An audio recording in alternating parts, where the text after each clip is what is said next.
ఆయన దేని గురించి మాట్లాడారంటే తన యొక్క సంప్రదాయం గురించి, తనకున్నటువంటి ఆత్మోద్ధరణ మార్గము గురించి ప్రస్తావన చేశారు.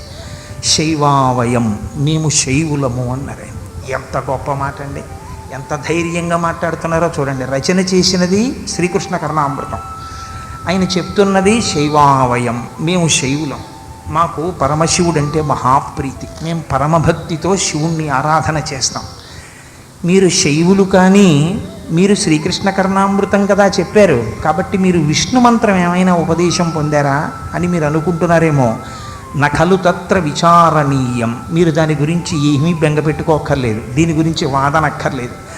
మేమే స్వయంగా చెప్తున్నాం. పంచాక్షరీ జపపరా నితరాం తథాపి, మేము ప్రతి క్షణం పంచాక్షరీ మహామంత్రాన్ని ఉపాసన చేస్తూ ఉంటాం, ఎప్పుడూ పంచాక్షరీ జపం చేస్తూ ఉంటాం మేము.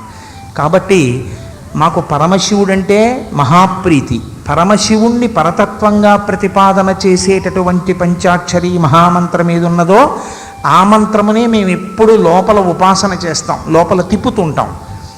అయితే ఒక్క గమ్మత్తు మాత్రం ఉంది. చేతో మదీయ మతసీ కుసుమావభాసం, మేము పంచాక్షరీ మహామంత్రోపాసన చేసి పరమశైవులమయ్యుండగా మేము పైకి కూర్చుని పంచాక్షరికి అంగన్యాస కరన్యాసాలు చేసుకుని పంచాక్షరీ మహామంత్ర జపం చేస్తుంటాం. చేసినప్పుడు మా మనస్సు ఎవరిని దర్శనం చెయ్యాలి? పరమశివుణ్ణి దర్శనం చెయ్యాలి. కానీ మీకు నేను ఒక రహస్యాన్ని చెప్పేస్తున్నాను. చేతో మదీయ మతసీ కుసుమావభాసం స్మిరాననం స్మరతి గోపవధూ కిశోరం, మా మనస్సు మాత్రం ఎప్పుడూ కూడా అగిసి పువ్వు యొక్క కాంతి ఎలా ఉంటుందో అటువంటి కాంతితో కూడినటువంటి వాడు, స్మిరాననం నవ్వుతున్న ముఖం ఉన్నవాడు, అటువంటి గోపవధూ కిశోరం, ఒక గోపకాంత ఏమీ తెలియనటువంటి ఆజ్ఞురాలైన ఒక గోపకాంతకి కుమారుడుగా జన్మించినవాడు అయిన చిన్ని కృష్ణుడున్నాడే, స్మరతి, ఎప్పుడూ మా మనస్సు ఆయన గురించి ఆలోచిస్తూ ఉంటుంది.